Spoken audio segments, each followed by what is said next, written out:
الحمد لله نحمده ونستعينه ونستغفره ونؤمن به ونتوكل عليه ونعوذ بالله من شرور أنفسنا ومن سيئات أعمالنا من يهده الله فلا مضل له ومن يضلله فلا هادي له ونشهد أن لا إله إلا الله وحده لا شريك له ونشهد أن سيدنا ومولانا محمدا عبده ورسوله أما بعد فأعوذ بالله من الشيطان الرجيم بسم الله الرحمن الرحيم يا أيها الذين آمنوا اتقوا الله وكونوا مع الصادقين قال النبي صلى الله عليه وسلم المسلم من سلم المسلمون من لسانه ويده او كما قال صلی اللہ علیہ وسلم۔ محترم حضرات، اللہ تبارک و تعالی نے ہمیں اور آپ کو اور دنیا میں جتنے بسنے والے انسان ہیں تمام کو اپنا مقبول محبوب بنانے کے لیے ایک ایک لمحہ اللہ تبارک و تعالی نے ایسے ہمیں عنایت فرمائے کہ ہمیں اور آپ کو ان لمحات کی، ان وقت کی، ان اوقات کی یعنی قدردانی نہیں۔ ہم جانتے نہیں ہیں کہ یہ کتنے قیمتی لمحات اللہ تبارک و تعالیٰ نے ہمیں آپ کو زندگی کے عطا کیے ہیں۔ آپ اور ہم بلکہ کئی حضرات ایسا محسوس کر رہے ہوں گے کہ پچھلے گزشتہ رمضان میں کتنے لوگ ایسے تھے جو رمضان کے بعد موجود تھے، اس رمضان میں وہ چلے گئے، اور عید آئی تو عید کے بعد عید میں کئی ایسے لوگ ہمیں اور آپ نے دیکھے جو عید میں موجود تھے لیکن یہ عید آئی تو اس میں موجود نہیں ہے۔ تو یہ سب چیزیں جو ہے ہمیں اور آپ کو جو ہے یہ سبق دے رہی ہے کہ ہر آدمی کو ہر وقت اللہ تبارک و تعالیٰ نے جو نعمتیں دی ہے اور جو زندگی دی ہے اس کی قدردانی کرنی چاہیے، اور لمحات کی قدردانی کرنی چاہیے، ان نعمتوں کی قدردانی کرنی چاہیے۔ قرآن کہتا ہے وَإِن تَعُدُّوا نِعْمَتَ اللَّهِ لَا تُحْصُوهَا۔ ہمیں اور آپ کو اللہ تبارک و تعالیٰ نے بے شمار نعمتیں دے رکھی ہے، اتنی نعمتیں دے رکھی ہے کہ اللہ تعالیٰ قرآن میں خود فرماتے ہیں کہ اب اگر آپ ان کی گنتی بھی آپ کرنا چاہو گے نہیں تو نہیں کر سکتے۔ بتاؤ، اللہ خود فرماتا ہے کتنی نعمتیں ہمیں اور آپ کو دے رکھی ہوگی، لیکن ہم اور آپ ان نعمتوں سے یا تو واقف نہیں یا ہم ناشکرے ہیں۔ وَقَانَ الْإِنسَانُ کفورا، کہ انسان کیا ہوتا ہے؟ ناشکرہ ہوتا ہے۔ ہمیں آپ کو معلوم ہی نہیں ہے رمضان جیسا مبارک مہینہ دیا۔ حدیث میں آتا ہے کہ جو نبی علیہ السلام نے جبرائیل امین کی دعا پر جو ہے آمین کہا، فرمایا پہلے ممبر پر پہلے پگتھیے پر قدم رکھا تو دعا دی، فرمایا آمین، پھر دوسرے پر قدم رکھا پھر آمین، پھر تیسرے پر قدم رکھا آمین۔ صحابہ نے پوچھا یہ کیا بات ہے، آپ تو کبھی ایسا ہوا نہیں، آپ کیسے ہو؟ کہا کہ جبرائیل امین جو ہے دعا کرتے بدعا کہ بھائی جنہوں نے رمضان پایا اور اپنے آپ کو جو ہے جنتی نہ بنایا ہے تو ایسا شخص جو ہے نامراد ہو، تو فرمایا آمین۔ جنہوں نے اپنے والدین کو پایا اور ان کی خدمت کر کے جنت نہ کمائی تو ایسا شخص جو ہے نامراد ہے نا، تو کہا فرمایا آمین۔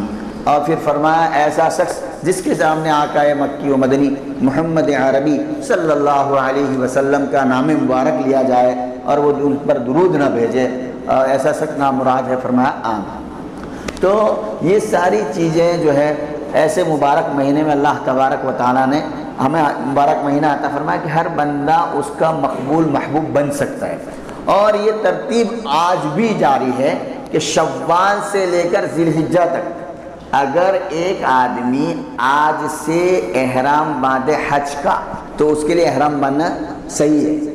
پہلے زمانے میں لوگ لمبا سفر کر کے جاتے تھے، شوال سے احرام باندھ لیتے تھے تو احرام باندھ، معلوم ہوا کہ یہ ایام بھی وہی مبارک ایام چل رہے ہیں۔ جب بندہ اپنے مالک اور اپنے خالق کو راضی کرنا چاہے تو بندہ جو ہے اس کا مقبول اور محبوب بن سکتا ہے، اور زندگی بھی ہمیں اللہ تبارک و تعالیٰ نے ہمیں آپ کو اسی لیے دی ہے کہ ہم اس کے مقبول اور محبوب بن کر رہیں، اس کی فرما برداری والی زندگی گزارے، اس کے مرضیات والی زندگی گزارے، ہم سے مخلوق خدا کو راحت پہنچے۔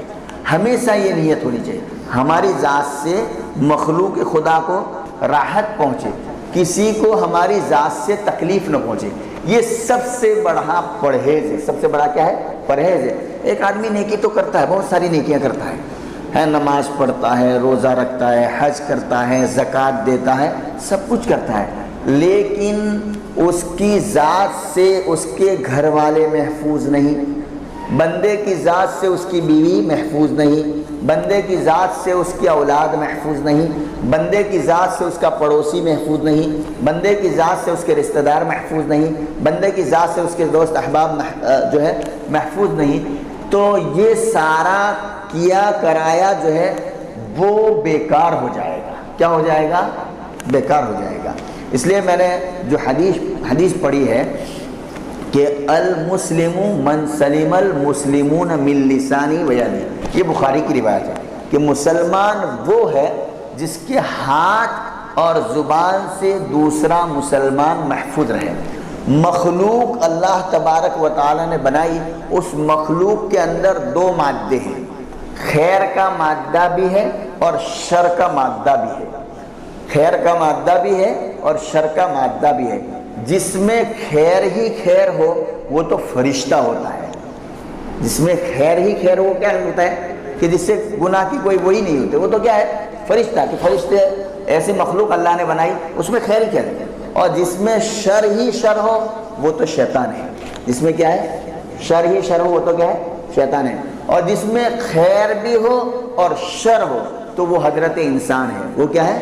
وہ کیا ہے؟ انسان ہے۔ کہ انسان کے اندر اللہ تبارک و تعالی نے دونوں پہلو رکھے ہیں، خیر بھی رکھی ہے اور شر بھی رکھی ہے۔ جس کے اندر خیر غالب آ جائے اس کو ہم اور آپ اچھا انسان کہتے ہیں، اور جس کے اندر شر غالب آ جائے اس کو ہم اور آپ برا انسان کہتے ہیں۔ اس کو کیا کہتے ہیں؟ چنانچہ معیار آقا مکی و مدنی محمد عربی صلی اللہ علیہ وسلم نے رکھ دیا۔ اللہ کے رسول فرماتے ہیں کہ المسلم، مسلمان وہ ہے، مسلمان کی تعریف وہ ہے کہ المسلم من سلم المسلمون من لسانی و یدی، کہ مسلمان وہ ہوتا ہے کہ جس کی زبان سے اور جس کے ہاتھ سے دوسرا مسلمان محفوظ رہے، جس کی زبان سے اور ہاتھ سے دوسرا مسلمان محفوظ رہے۔ یہ اللہ کے رسول کا فرمان ہے کہ مسلمان پکا اور سچا وہی ہوتا ہے کہ جس کی زبان سے کسی مسلمان کو تکلیف نہیں ہوتی اور جس کے ہاتھ سے بھی کسی مسلمان کو تکلیف نہیں ہوتی۔ یہ حدیث میں زبان کو پہلے لایا گیا اور ہاتھ کو بعد میں لایا گیا، اس لیے کہ زبان سے تو ہر آدمی، کمزور آدمی بھی دوسروں کو تکلیف پہنچا سکتا ہے، اور ہاتھ سے تو طاقتور آدمی تکلیف پہنچا سکتا ہے، زبان سے تو ہر آدمی تکلیف پہنچا سکتا ہے۔ کسی کی غیبت کر دی، کسی کے بارے میں برا بھلا کہہ دیا، کسی کے بارے میں الزام ڈال دیا، تو زبان سے تو اور ہاتھ سے تو طاقتور آدمی ہی جو ہے یہ کام کرے۔ دوسری بات یہ ہے کہ اللہ کے رسول کے کلام میں دیکھو برکت کہ زبان کو پہلے اس لیے لائے کہ زبان سے بولا ہوا جو اس کو لگ جاتا ہے نہیں، وہ زندگی بھر رجھاتا نہیں ہے، یعنی ٹھیک نہیں ہوتا، وہ زندگی بھر کیا نہیں ہوتا؟ ٹھیک نہیں ہوتا، اور وہ ہمیشہ بندہ یاد رکھتا ہے کہ فلاں آدمی نے مجھے ایسا کہہ دیا، فلاں نے ایسا بول دیا۔ اور ہاتھ سے اگر کسی کو تکلیف پہنچی ہے تو وہ تو دوائی سے ٹھیک ہو جائے گا، وہ بھول بھی جائے گا۔ اور دوسری بات یہ ہے کہ زبان سے تو ہم زندہ لیکن جو لوگ موجود نہیں ہوتے ان کو بھی تکلیف پہنچا سکتے ہیں، ان کی غیبت کر کے، اور ہاتھ سے تو سامنے ہونا ضروری ہے۔ لہذا مسلمان وہ ہے جس کی زبان سے اور جس کے ہاتھ سے دوسرا مسلمان کیا رہے؟ محفوظ رہے۔ دوسرا مسلمان کیا ہے؟ محفوظ رہے۔ تو سب سے اچھا آدمی وہ ہے جس کے شر سے اور جس کی زبان سے اور جس کے ہاتھ سے دوسرا مسلمان محفوظ رہے۔ اسی لیے اس حدیث کے تعلق سے اسی اللہ والے بزرگوں نے تین اہم نصیحت بیان کی، تین باتیں بیان کی کہ ہماری ذات سے، ایک بات تو یہ کہ ہماری ذات سے کسی کو راحت ہم نہیں پہنچا سکتے تو تکلیف تو کبھی نہ پہنچائے۔ کسی کو ہم اپنی ذات سے راحت نہیں پہنچا سکتے تو تکلیف نہ پہنچائے۔ ہمارے پاس اتنی طاقت نہیں، استطاعت کہ ہم کسی کی مدد کر کے، کسی کو کچھ دے کر، کسی کی زبان سے تعاون کر کے کسی کی مدد کر سکے، تو وہ نہیں کر سکتے۔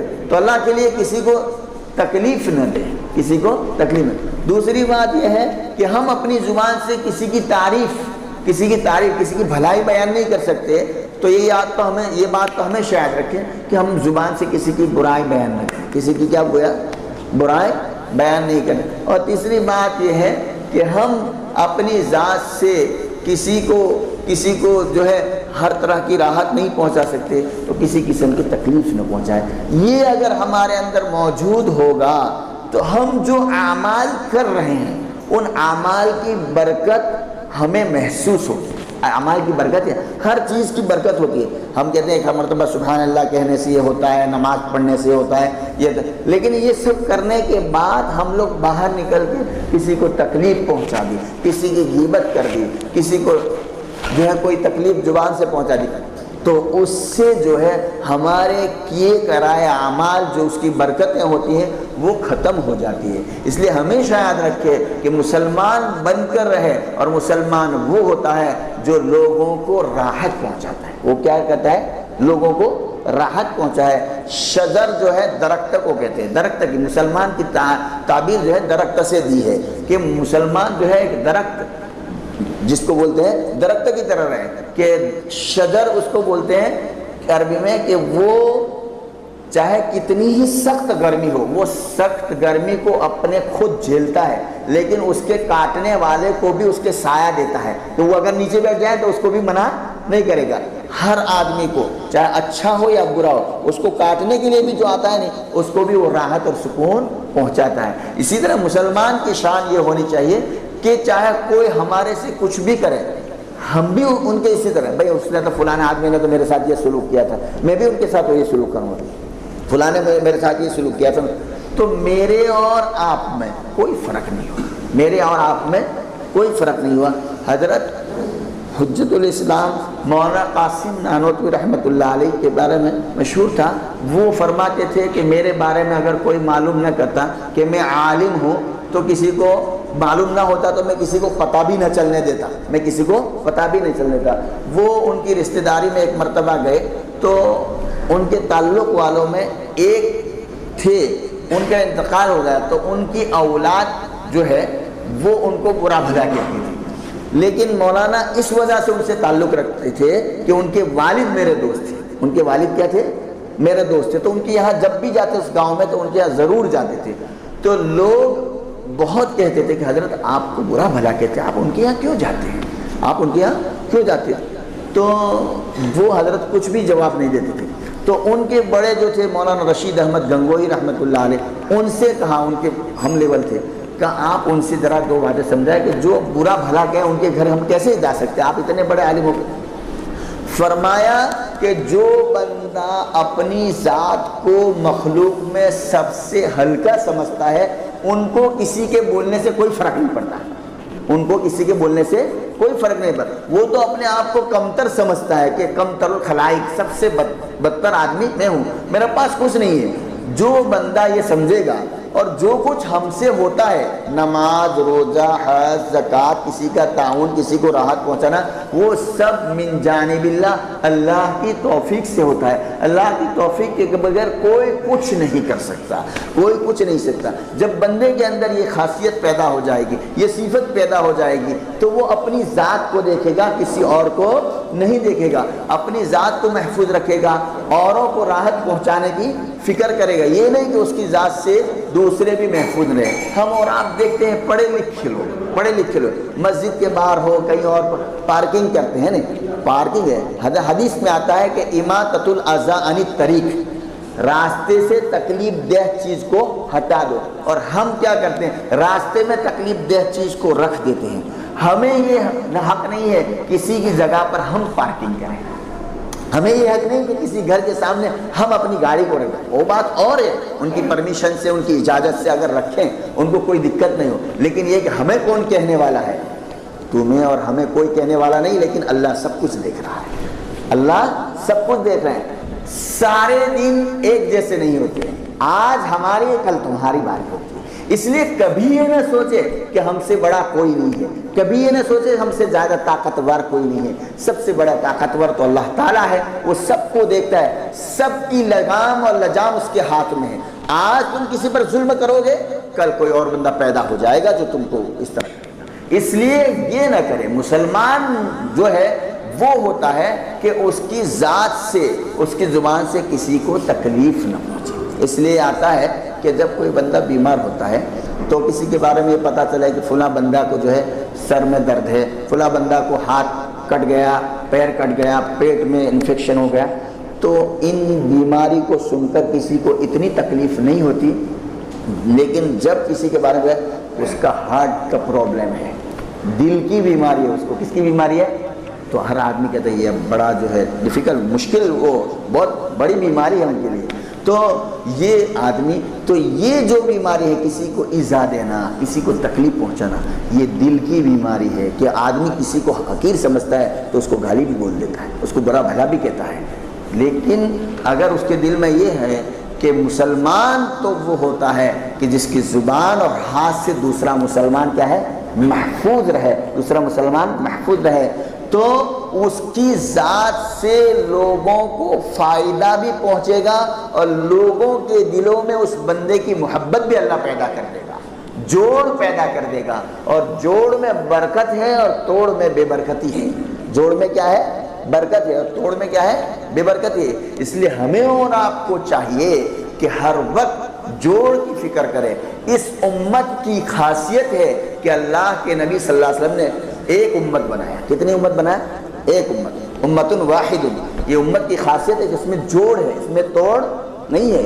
ایک ہی نبی کی امت ہے، ایک ہی نبی، اس میں جوڑ ہونا چاہیے. بھائی بھائی سے، بہن بھائی سے، میاں بیوی اور بچے اولاد، ہر ایک میں جوڑ ہونا. جب جوڑ ہوگا تو اس میں برکت ہوگی، ہماری ذات سے کسی کو تکلیف نہیں ہوگی، ہے نا. اور جب تکلیف نہیں ہوگی تو ہم جو نیک اعمال کریں گے اس کی برکتیں ہمیں دیکھنے کو ملیں گی. اس کی برکتیں کیا دیکھنے کو ملے گی؟ ایک آدمی نیکی کرتا ہے، نیکی کے بعد جیسے ایک آدمی کو کمزوری بہت ہے اور کمزوری کے بعد وہ ٹانک کی دوائی تو لیتا ہے لیکن پرہیز نہیں کرتا، تو وہ ٹانک کی دوائی اس کو کوئی فائدہ نہیں کرے گی بھائی، کوئی فائدہ نہیں کرے گی جب تک کہ وہ پرہیز نہ کرے. اسی طرح ہم نیکیوں کے ساتھ جب تک گناہوں سے نہیں بچیں گے تب تک وہ نیکی کے جو فوائد ہیں اور جو فائدے ہمیں لکھے ہوئے نظر آتے ہیں کہ نماز پڑھو گے تو روزی کا مسئلہ حل ہو جائے گا، اس کا چہرہ نورانی ہو جائے گا، یہ ہوگا وہ ہوگا، وہ ساری چیزیں ہیں، رسول اللہ صلی اللہ علیہ وسلم کی زبان سے نکلا ہوا سب چیزیں ہوگی، لیکن ہم اس کے ساتھ گناہوں سے بچنے کی بھی فکر کریں. اللہ تعالیٰ مجھے بھی کہی ہوئی باتوں پر عمل کی توفیق عطا فرمائے، آج حضرات کو بھی عمل کی توفیق عطا فرمائے، اخلاص کی دولت سے ہم سب کو مالا مال فرمائے. اس لیے ہمیں اور آپ کو چاہیے، زندگی کا کوئی بھروسہ نہیں ہے میرے دوستوں اور بزرگوں، ہمیں اور آپ کو چاہیے کہ اگر کسی کو ہماری ذات سے تکلیف پہنچی ہے تو ان سے معافی مانگ لیں. اگر وہ چلا گیا ہے اللہ کے یہاں تو ان کے لیے مغفرت کی دعا کریں. ایک شکل ہے، کریں گے کہ نہیں کریں گے؟ انشاءاللہ. مجھے بھی اللہ توفیق دے، فطرات کی توفیق دے، اخلاص کی دولت سے ہم سب کو مالا مال فرمائے. وآخر دعوانا الحمدللہ رب العالمین.